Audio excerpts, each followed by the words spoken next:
Tous les visages connus du barreau de la Guyane sont là pour défendre Walwari, mais aussi et surtout la dignité humaine. Des avocats de Guadeloupe et de Martinique ont également rejoint le groupe. Face à cette armée de robes noires, deux confrères parisiens qui représentent respectivement les intérêts d'Anne-Sophie Leclerc et du Front National. Ces deux hommes en nette infériorité numérique vont tout de même réussir à retourner l'accusation à leur avantage. Ils vont rapidement multiplier les moyens d'annuler la procédure.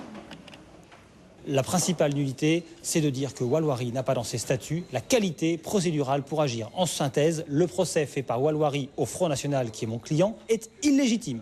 Walwari n'avait pas les moyens juridiques d'intenter cette action en justice. Tout a été fait dans ce dossier en violation de la loi. Ce que savait parfaitement Walwari, puisque les notes d'audience de première instance le démontrent. La recevabilité de Walwari a été débattue à l'audience. Donc c'est tout cela que nous avons développé, de même que nous avons développé ces arguments, finalement, en réclamant simplement la justice. Parce que ce à quoi a droit Madame Leclerc, c'est quoi? Ce n'est pas un lynchage judiciaire, ce qu'elle a vécu. C'est un procès équitable. Un procès durant lequel les débats n'ont jamais porté sur le fond. Toute cette audience à la Cour d'appel de Cayenne n'a porté que sur des détails de la procédure. Des plaidoiries entières consacrées à des articles de loi tirés d'un texte très ancien et inadapté. Les avocats de Walwari le regrettent et avouent même leur impuissance. Il faut que ces poursuites pour les comportements racistes soient facilitées et que l'alibi de la protection de la liberté d'expression n'a rien à voir désormais dans ce débat.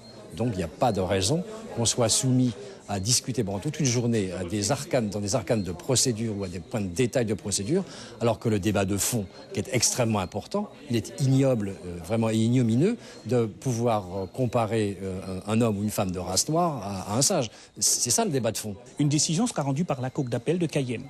Si, dans le cadre de cette décision-là, elle ne nous était pas favorable, non seulement nous la contesterions devant la Cour de cassation, mais dans tous les cas, s'offre à nous la possibilité d'être le 17 septembre 2015 à Paris, puisque je rappelle que le procureur de la République de Paris a fait citer Madame Anne-Sophie Leclerc devant le tribunal correctionnel pour les mêmes délits et pour les mêmes faits. Donc, dans tous les cas, nous serons présents parce que nous souhaitons que cette dame soit condamnée.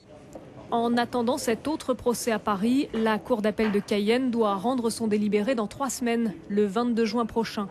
Nous saurons à ce moment-là si la procédure intentée par Walwari à l'encontre d'Anne-Sophie Leclerc et du FN est annulée ou non.